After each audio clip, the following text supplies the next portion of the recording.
তারা এই 4টি আসন নিয়ে আবার তালবাহানা শুরু করেছে। আমরা মনে করি এর পিছনে অবশ্যই কোনো উদ্দেশ্য রয়েছে।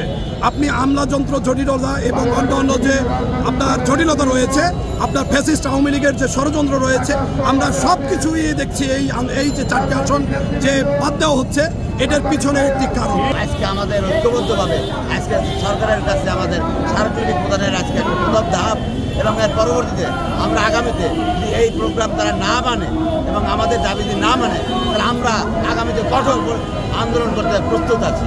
আমরা আন্দোলন করেছি, সংগ্রাম করেছি, রাজপথে রক্ত দিয়েছি। সুতরাং আপনি এটা নিয়ে দ্রুত সিদ্ধান্ত জানাবেন। আমরা এখন এইসব বিষয় নিয়ে রাস্তায় আসতে চাই না। মোল্লাপুর আর রামপালে দুইটা কিন্তু একে অপরের ভাই বোন।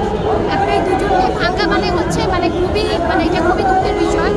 এই জিনিসটা ভাঙ্গা আমাদের বাগেরহাটবাসীর জন্য অনেক ঝামেলা হবে, অনেক সমস্যা হবে, যেটা আসলে আমরা বাগেরহাটটা খুবই এটার কোনো বিশেষ কারণই ওরা আমাদেরকে দেখাতে পারছে না যে কেন তারা এটা ভাঙতে চায়। কোনো কারণই তাদের মধ্যে নেই, বিকজ তারা বলতে চাচ্ছে যে বাগেরহাটের 3টা আসনই এনাফ। আজকে আমাদের ঐক্যবদ্ধভাবে আজকে সরকারের কাছে আমাদের সার্বজনীন প্রদানের আজকে একটা প্রথম ধাপ, এবং এর পরবর্তীতে আমরা আগামীতে এই প্রোগ্রাম তারা না মানে এবং আমাদের দাবি যদি না মানে, তাহলে আমরা আগামীতে কঠোর আন্দোলন করতে প্রস্তুত আছি এবং বাগেরহাটকে সারা বাংলাদেশ থেকে আমরা বিচ্ছিন্ন করে দেওয়া হয়েছে।